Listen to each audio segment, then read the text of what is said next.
Hey, what's good, everybody? It's me, your hero, Benjamin Banks, and you are watching Leveling Up with Benjamin Banks, and it is a brand new episode of Who's That Cosplayer? Now, this is a special episode because your boy's birthday is tomorrow, and I am so excited, and I have such an amazing guest that is joining me today, and I just want to tell a little story. They slid into my DMs after I interviewed Scary Peanut Butter, whose interview you can check out here on the channel, and they had told me, they was just like, yo, like Scary Peanut Butter, they had such an amazing smile during the interview. I loved it so much. I just love seeing them happy. And I was, that really touched my heart. And that is Larplikerae. Larp, how are you doing today?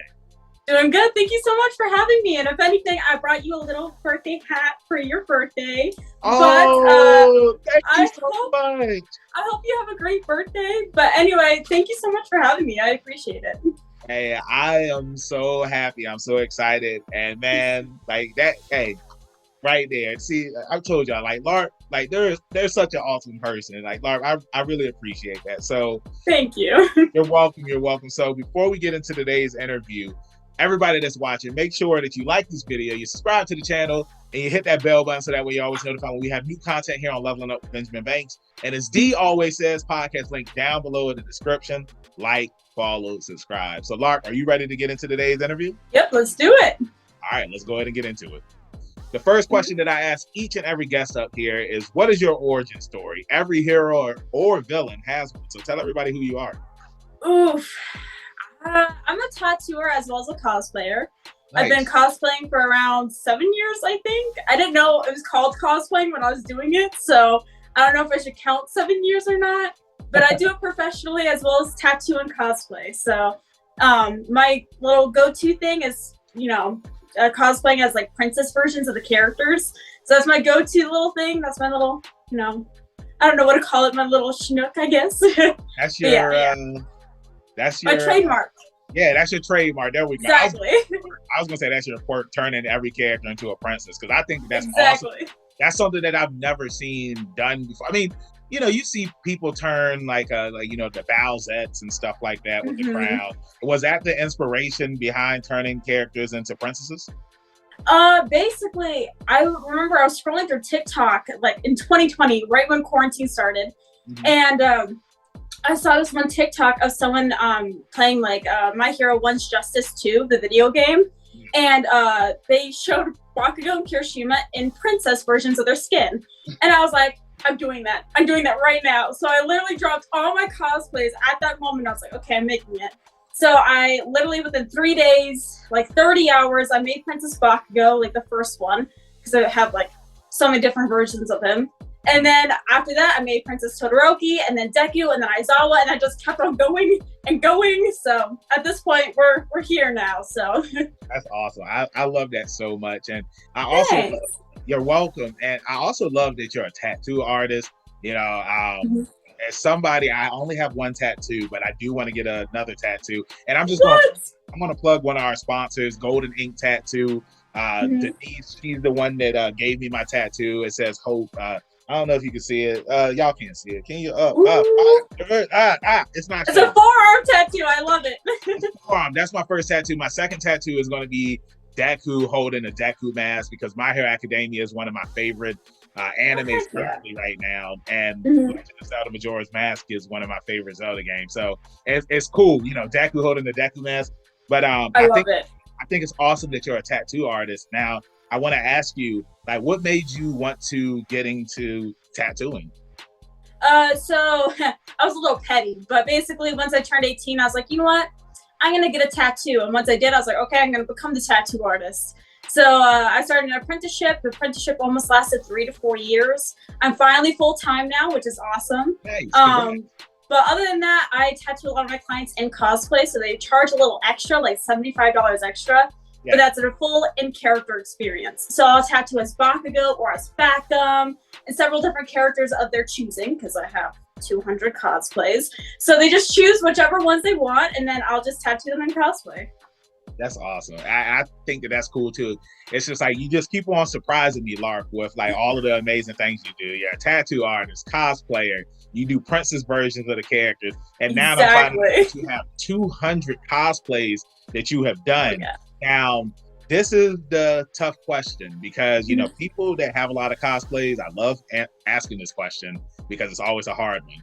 And because you have 100, usually it's top 3, but I want you to give me your top 5 favorite cosplays that you've done. Oh, God. Can I give reasons to them as well? Of course. Sure. Okay. I don't know. I would say Princess Bakugo is one of my favorites just because I spent so much time redoing his cosplay and touching it up. I think I've made his gauntlets, we'll get into the other part of that conversation later, but I have over 55 Bakugos, and that's a whole different conversation. But I have over 14 gauntlets for Bakugo, and I have remade his princess ones at least 5 times. I'm about to remake another pair, it's literally in my living room right now.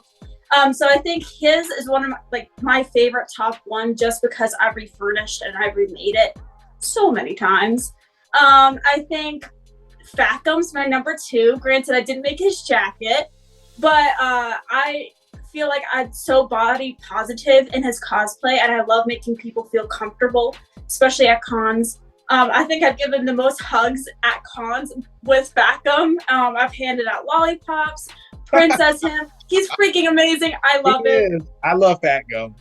Exactly. He's such a comfort character. I think my third one is probably Mandalorian Bakugo.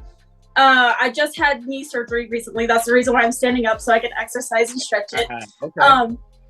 But I just had knee surgery, so while I was in recovery, I couldn't really stand or sit. So I was able to sit/lay on the ground with my legs out, and I just made this entire suit of armor in 180 hours. And I spent literally my entire recovery from surgery just making that suit. So I think that's one of my favorites, and super, super proud of that one. Let's say I'm out of breath. I don't know why I'm out of breath.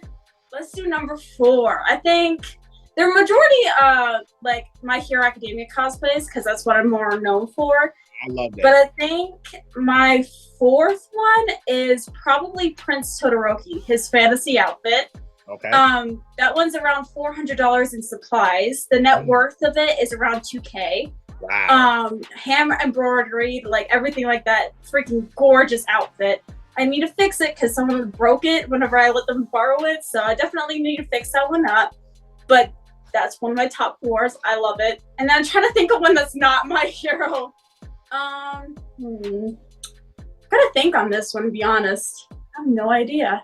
Tough one. It's the first 4 were just easy to go. Exactly. Now we're at the I'm trying to stay away from my hero. Actually, I think it's the one on the screen. I think that one's one of my top 5 is Thrawn. Thrawn from Star Wars. I never really was into Star Wars until this past this year. But definitely Thrawn. I was dyed blue like a Smurf for I think 2 days. It was horrible trying to get it off, but the photos and the videos definitely came out worth it. So nice. Hey, that's an awesome top 5 list, and that's the reason why I love having the slideshow because it always jogs certain memory, and then you're good to go. So exactly. I think that's an awesome list, and now I want to go back to the convention stuff because you had so many cool experiences there. What have been some of your favorites? Favorite convention experiences. So I didn't start going to conventions until 2021. That was my first ever convention. It was at MetroCon in Florida. That was a lot of fun. Nice. I think that was one of my favorite experiences just because it was a big con for my first one. And I was already well known on social media and TikTok. So it was definitely meeting people for the first time and having fans come up to me. And I had no idea what a con was. So it was literally it was my first time ever going to a con and as Princess Bakugo. So I literally walked in and I was swarmed. Once I got in there, I had to pee so bad. You don't even know. I had to pee so bad. So I got to the point where I was there's a bathroom across the convention hall. I need to pee. Let's make it over there. So I'd walk, and the next thing you know, someone would come up. Can I have a photo? And I was okay. So I'm trying to not pee my pants and posing for a photo. And it took 30 minutes to get to the bathroom. But I didn't want to say no because, they're so kind. But yeah, no, it's definitely an experience. I'll tell you that. Yeah, it's like you don't want to ruin like that person's con moment, you know? Exactly. And it's like I totally understand it because like when I was Kisame at NecoCon last year, there will be so many moments where like I just wanted to chill and relax, but people want to take photos and whatnot. And I'm just like, Exactly. you know, I'm just gonna take these photos. Like I don't care. Because it's like the sword that I was carrying, like I was just walking around the whole time like this. You know, I didn't want to put it on the ground. I didn't want to attach it to my back. I just kept on walking.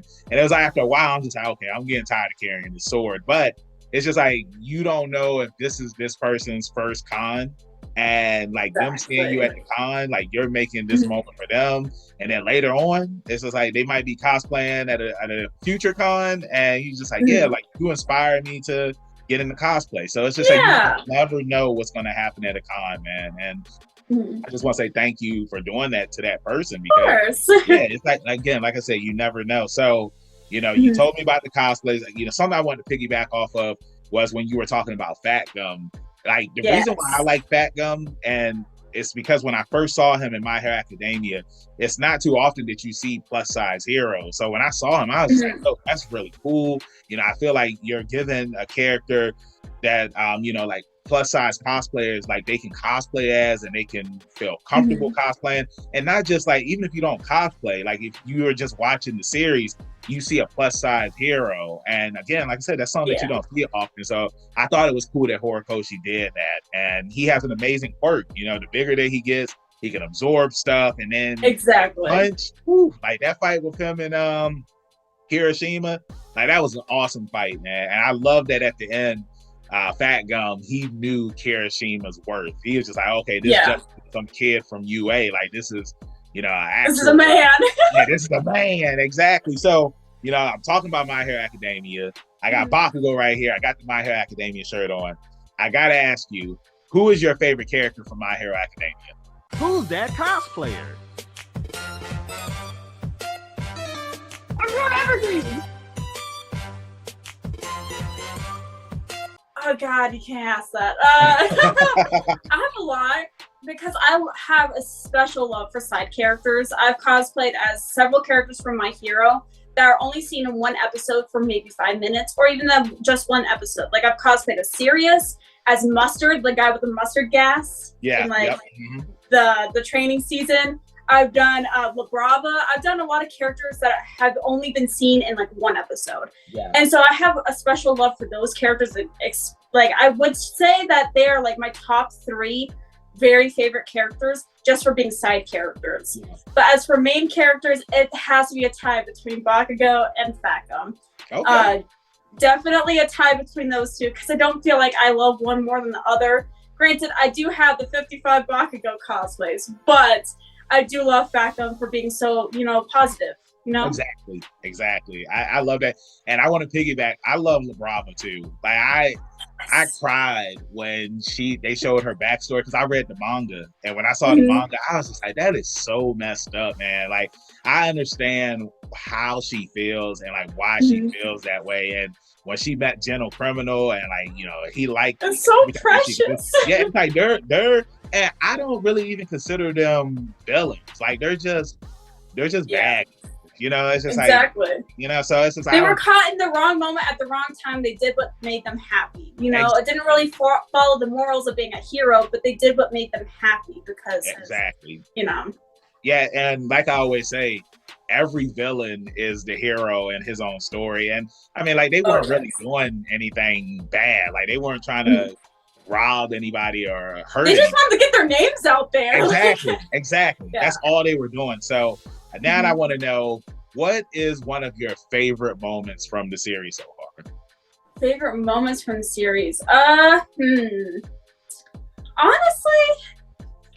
I think, oh God, there's so many. Trying to think of the entire anime. I think Dobby's dance is one of my favorites, but Dobby isn't my favorite character. Granted, I am working on a Princess Dobby. You didn't hear that from me, everyone. But definitely, I'd say his is one of my favorite scenes just because of like the reality of it, and I relate a lot to it.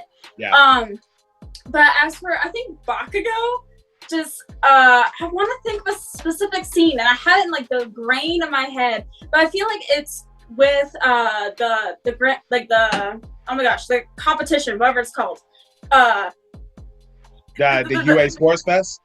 Yes, thank you. Okay. When he is literally going at Todoroki like, hey, use your fire, you know, like getting a little aggressive about that. I feel like that was very like, I don't know. I like that scene a lot just because he knew that if anyone's gonna fight me, they better use their 100% of their power, 100% of their will. And if he's not doing it, then what the heck, you know? Like he was definitely. I feel like that part was definitely something I related to a little. Not gonna lie, but definitely like that part. Yeah, man. Bakugo in the Sports Fest, he brought the best out of a lot of people, and back then, like I thought that Uraraka was a okay, you know, love interest for the main character, but like she really won me over when she was fighting against me. Yeah. And the only reason why she lost was because she fainted. She never gave up. And in my opinion, and I know that this ruffles some people's feathers, but I think that Uraraka is one of the best written shonen female side characters because her growth from I just want to be a hero so that way I can make money to, you know, I want to become better. And like, I'm taking classes so that way I can work on my hand-to-hand combat. Yeah. And like, you know, when nobody knew what to do, when Deku's Black Whip was going all crazy, she leapt in and she saved him. And like her line of like, who helps heroes when they need help? Like Uraraka, she's a beast, man. I love Uraraka. So I think that that's an awesome moment that you listed. And you know, now I gotta ask you, who is your favorite villain from the series? La Brava. If you count her as a villain, La Brava. I think she's so freaking cute, and I'm literally her height. Not really. I'm very, very short. I think that's the funniest part about conventions is seeing my TikToks. I film at a lower angle, and whenever you meet me in person, you're like, "Oh my gosh, you were so short." Like I am 5 foot on a good day. Let me tell you that I am tiny. But I think cosplaying as La Brava, I kind of embrace my shortness. Half the time I get very, you know, like a little angry whenever someone calls me short. But definitely La Brava, I feel so comfortable with her cosplay, and I love her as a villain. If you even count her as a villain, I think she's like villain, vigilante, like right smack in the middle. But definitely my favorite. I do hope that she comes back in the future because it's like I feel like her and Gentle Criminal, it's just like they didn't really do anything too bad. So hopefully we see them in the future again. But now I want to move to ask you, like, what are some of your hobbies that you're into when you're not cosplaying?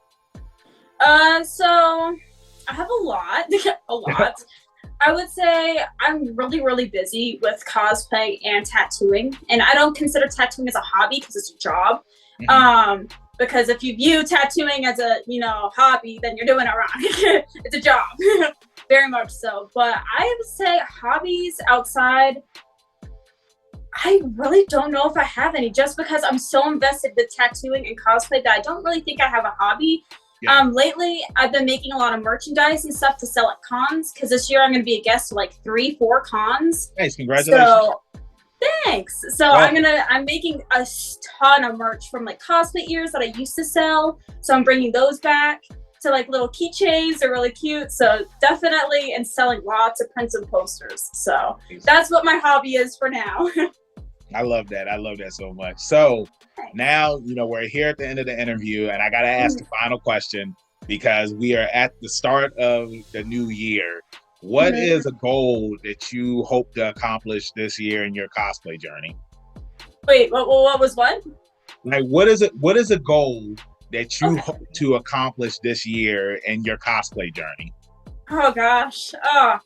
See, I'm really bad at setting really high goals and high expectations for myself, and then I never meet them, and I'm like, next year, you know? So it's definitely, like, I have to be really realistic with it, and that's what I had to, like, sit myself down for this year, like, the beginning of this year, was like, hey, let's make something that is achievable and won't get your hopes down, you know?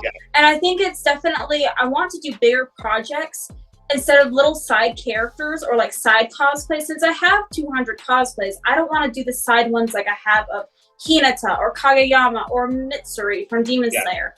I definitely want to do bigger cosplays and just have that. So for cosplans this year, I have like Dream XD. I'm making 4 wings. Like a lot like this, but it's gonna be a lot bigger. I'm doing Assassin's Creed cosplays this year in a couple months. So I'm definitely doing bigger builds and more intricate builds. So I think that's my goal this year, is to do more intricate ones rather than popping out like 5 little tiny cosplays, rather than one big cosplay that I can, go to competitions for and stuff like that. Yeah, sorry about that. The alarm went off.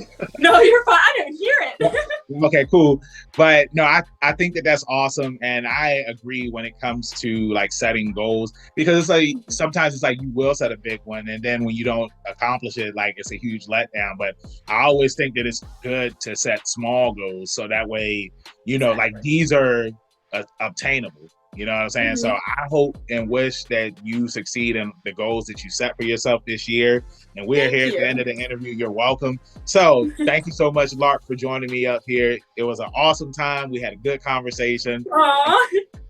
Before I let you go, let everybody in social media land know where they can find you. All right, Larplikerae, literally everywhere. If you find one of my, social medias, find my link tree right smack in the middle of the bio, and you'll find everything. Just because I have a lot of social media, so. Awesome. Yeah, thank you again. Y'all make sure that y'all go and follow LARP on all of their social media accounts. Support them on their cosplay journey. Y'all already know where you can find me, your hero, Benjamin Banks, at KingBenji_Banks on Twitter, Instagram, and TikTok. You can find me on Facebook at Benjamin Banks. I should be the first person to pop up. If not, then I need to contact Mr. Zuckerberg. With that being said, keep that pinky up. Stay positive. We'll see you next time on Leveling Up with Benjamin Banks. Peace. Bye-bye. Thanks again, everybody, for watching another episode of Leveling Up with Benjamin Banks. Make sure you like, follow, subscribe to the channel. Podcast, we got that too. Make sure you give us a thumbs up and hit that bell for further episodes and notifications. Thanks a lot to our patrons. And if you don't mind, join the Patreon. We'll be having new specials coming up soon.